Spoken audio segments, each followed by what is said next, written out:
Hey friends, welcome back to Carpo 719 or Josh's channel or whatever the F you want to call it. I'm joined today by my guest star Lucy. She isn't the biggest fan of talking, but what's up, Luce? How you doing today? Oh, good girl. Oh yeah, you love that, don't you? Yeah, she's happy to be here. She's a dog, and dogs are always happy to be here. It's a beautiful thing. And I just got back from berry picking with my friend. I realized that we were out there for about 6 hours. It's a pretty long shift, just picking berries, getting scratched up, turning your hands purple. And didn't do too bad this time. I had a pair of clippers and a machete or two. And we cut right into those bushes and probably got like 20 pounds each. And that's a pretty good score.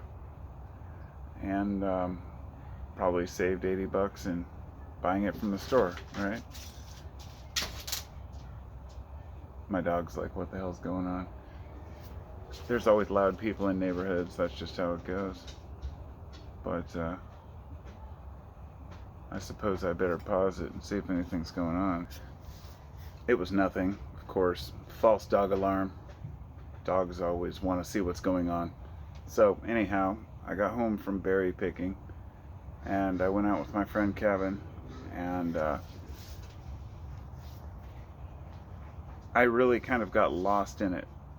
Just this beautiful art of berry picking. It's always been one of my favorite things to do. It's very cathartic and relaxing, and it's not a bad thing to do when you know you're going to be making your own jams and jellies, which is what we do. And we're pretty much on our last. Oh, hi Lucy. Are you licking my wounds? She's down here licking my wounds from the from going out berry picking, because I've got scratches all over my legs. I really wanted to wear, and yes, a dog's lick does help heal a wound. I went out.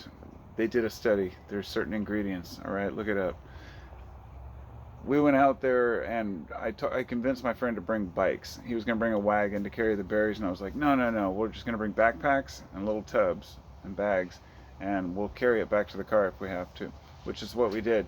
And we both brought our mountain bikes, and it was freaking awesome. I have this new, well, it's from like 1990, or well, 2000 or so, but it's a specialized mountain bike that was ordered custom for some tall guy. So like when I stand on it, I can barely touch the ground on it. So at least no short guy can steal it. Anyway, it's a great bike, and there's something about having a great bicycle. It allows you to get to places. In this park we go to, it's called the Sandy River Delta.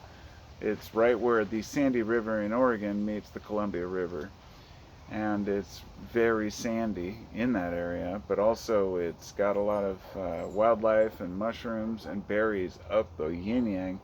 And when you go out and pick blackberries in the US, a lot of folks don't realize, because I told my friend this today, he didn't know. I was like, all of these berry bushes need to be gotten rid of because they're all invasive. He's like, what do you mean? I said, well, they're Himalayan blackberry bushes. They are not native to the US. Now, yes, I realize there's no way to get rid of them. Every berry produces dozens of seeds, and there's no way to stop these plants from proliferating across the entire US, which everybody knows who lives in the US about the blackberry bushes all along the roadsides. They're all invasive. Like none of them were here a couple hundred years ago. So they take off quickly, they reproduce quickly, and the thing is, take advantage of it. You can cut them down and chop in to the berry bushes, and you can harvest some amazing berries if you just look under leaves. So you'll see these big, long, fresh leaders leading out, and crossing what looks like berries back there. Get in there with clippers. Be surgical. Clip each end and actually slowly remove them. And then it's almost like opening up Pandora's box there. You're like, oh shit, there's so many different berries out there if you're willing to look underneath the leaves. And here's the thing, you got to realize plants are smart. Okay, plants know how to hide their fruit. Now, if you think I'm crazy, think again. This is something that's observed in a lot of plant species. Leaves from that plant will grow over the fruit to protect it. Don't ask me how it happens, but it happens. And what they'll do is the leaves will move to grow to be over the fruit during the most prominent sun direction. Especially like say as the sun sets in the west, so the southeastern portion of it might be covered by leaves. So if you're going in and looking at that portion, because when you're looking in the blackberries, sometimes the southeastern portion or southwestern portion could be the best, depending on where you're at. But if you're looking at that portion and all you see is leaves, you have to cut them out of the way. And don't worry about removing a bunch of fresh growth that might produce berries the next year. It's an invasive species. They grow way too fast anyway. And you do not need to preserve them in any way, shape, or form. They will take care of themselves. Um, I've always thought some people would get irritated at me cutting into the berry bushes because I'll cut in a few feet, like chop a path in, and then all of a sudden I've got like these 4-quart tubs and I filled like 4 of them, and I'm like, dude, that was only like 5 hours of really work, but I spilled one of them because I stepped on it. I was like, damn it, I knew that was going to happen.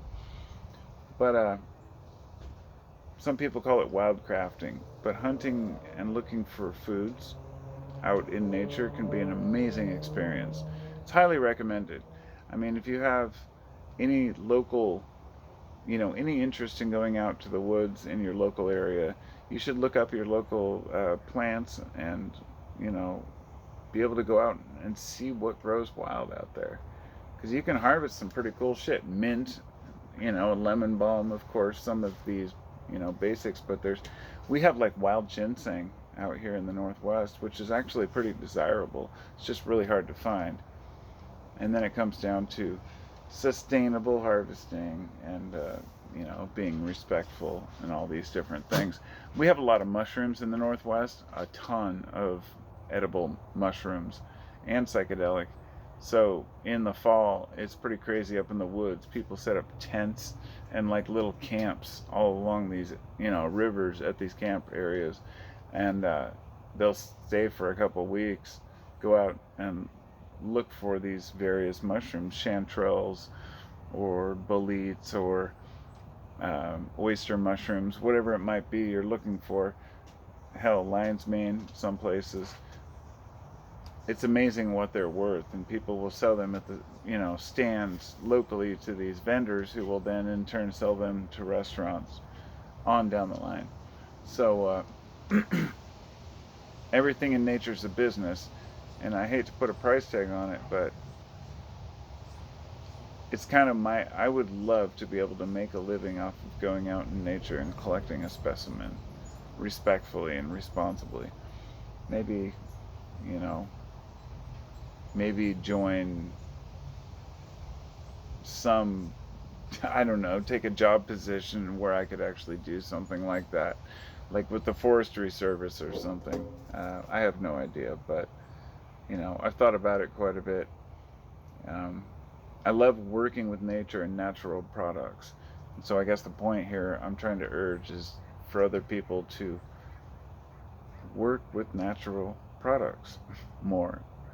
Go out into nature, harvest something, you know, make it interesting. Find something that actually moves you. I found this plant called Indian pipe or ghost plant, and it's like this little white flower about yay tall that folds down. It's a completely white flower with petals and all, and it even has like stamen and pistils in it, like a normal flower, and it gets pollinated by bees, but it's all white. And I guess it's called a saprophyte, meaning it draws its nutrients from the fungi and the plant, apparently, or the tree. That is the symbiotic relationship. People often think that it's a parasite, or that fungi are parasites. I would like to say I completely disagree with this. And honestly, don't believe that anything on Earth is really, any macro creature could really be considered I mean, there are plenty of parasites we know. That the definition of parasite is, of course, an organism that feeds off of another organism exclusively to live. And there are plenty of them. But maybe we kind of overused the term. When we look at plants, it's very hard to know what nutrients are being exchanged. So, for example, you can call an animal a parasite if it latches onto another animal. But what if that animal is also giving benefit, giving it some other sort of medicine or nutrient? We just don't know. Just like with plants and fungi and saprophytes in between them, that when you find a cluster of these flowers growing, you're like, how the hell and why? What is it doing? Like, what is the benefit to the fungi and the tree? And I've always been fascinated by the connection in nature between different plants and animals, but it doesn't interest everyone, but it's definitely something that I've always been fascinated with. So, I guess that's about it. I just wanted to ramble for a few minutes about plants and fungi and natural products. I'm kind of distracted because I thought somebody came home. It's funny how you get thrown off when your like zone is thrown off, and you're like, wait, what? Huh? See, I have my hammock set up out there. Maybe I'll do a video there instead. But anyway, I'll talk to y'all next time. Peace.